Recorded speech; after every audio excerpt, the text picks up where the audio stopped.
Hey guys, Nick and Danny here, and we're bringing to you guys the Fuel Hunt Technique series, and in this video, we're gonna go over how to retain against the half guard.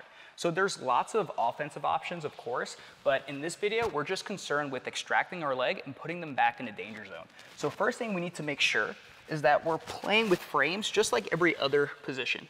And just like in a knee cut position, we might have a foot on the shoulder, but usually they're gonna be able to swipe this off, so we have to be ready to recruit a knee shield. And this knee shield is going to come in handy when we look to off-balance our opponent to take weight off of our leg here. So when we use this knee shield, we have to make sure that our knee and elbow are connected. And let's rotate this way. I have to make sure that this hand is framing this knee so they're unable to bring their knee towards my hip.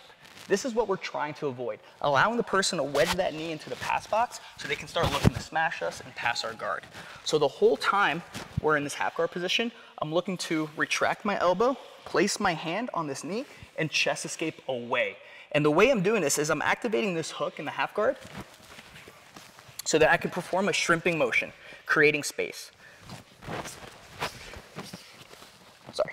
Now from here, all I have to do is bring my knee back to where we want it to be when we close the pass box, right over my elbow, so I can start looking to pummel my foot back in, squaring back up to my partner so our heads are in the same line, or I can start looking to attack the upper body, or if they pull their upper body away, we can start looking to attack the lower body. One thing that might happen here is I feel like my partner is doing a good job of squeezing their knees together.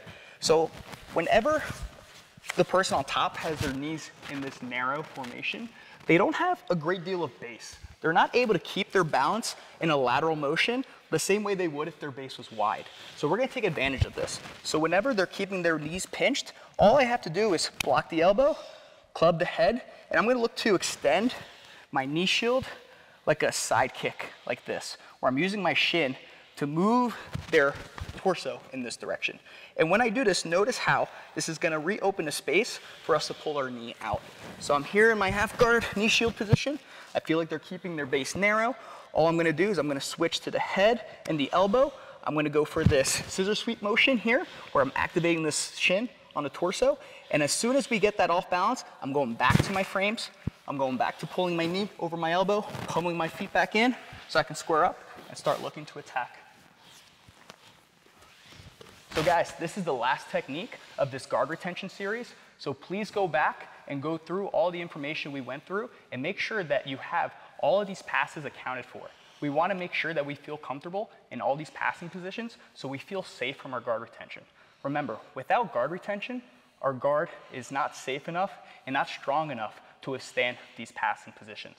So what allows us to attack is being able to slow our opponent down, making sure that we don't have the threat of the passes occupying our bandwidth so we have the time to start attacking, right? So if I'm in half guard and I'm making hooks, I'm like, oh no, I don't have the ability to coordinate attacks.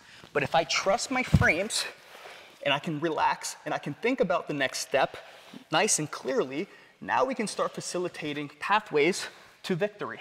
And we can start looking to attack our opponent in a bunch of different ways. So make sure you go back through this series, make sure you get confident with all these guard retention techniques so that when you go for your attacks, they're from the confidence of withstanding whatever passes your opponent can give you, and that way you can have a strong, overall, efficient guard.